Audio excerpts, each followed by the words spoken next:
ஹல்லேலூயா. ஆண்டவருடைய நாமம் மகிமைப்படுவதாக. கர்த்தருடைய பெரிதான கிருபையிலே மீண்டுமாக உங்களை சந்திப்பதில் மிக்க மகிழ்ச்சி அடைகிறேன். நாம் ஆண்டவருடைய 40 நாட்களுடைய பயணத்தை குறித்து ஒவ்வொரு நாளும் தியானித்துக் கொண்டிருக்கிறோம். அது நினைவே பார்த்தபொழுது நினைவேலே அநேக விதமான காரியங்கள் இருந்தாலும் கவிழ்க்கப்படும் என்று சொன்னாலும் அதை மாற்றி அமைக்கிற அந்த சக்தியை மக்களாக அவர்கள் இணைந்து உபவாசத்தின் வழியாக பெற்றுக் கொள்கிறார்கள். அதன் மூலமாக தேவனுடைய நாமத்தை மகிமைப்படுத்தினார்கள்.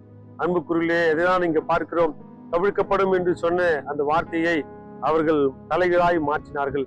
அதனால நம்முடைய வாழ்க்கையில கூட ஆண்டவர் செய்கிற திட்டத்தை, ஆண்டவர் நமக்கு வைத்திருக்கிற ஆசீர்வாதத்தை நாம் பெற்றுக்கொள்ள நாம் ஜெபித்து போராடி அதன் மூலமாக பெற்றுக்கொள்ள முடியும் என்பதில் எந்தவித மாற்று கருத்தும் இல்லை. ஒருவேளை இந்த செய்தியை கேட்டுக்கொண்டிருக்கிற அன்பு சகோதரனே, சகோதரே, ஒரு வாழ்க்கையில் அநேக விதமான போராட்டங்கள் இருந்தாலும் அதன் வழியாக ஆண்டவர் உன்னை விடுவிக்க விரும்புகிறார்.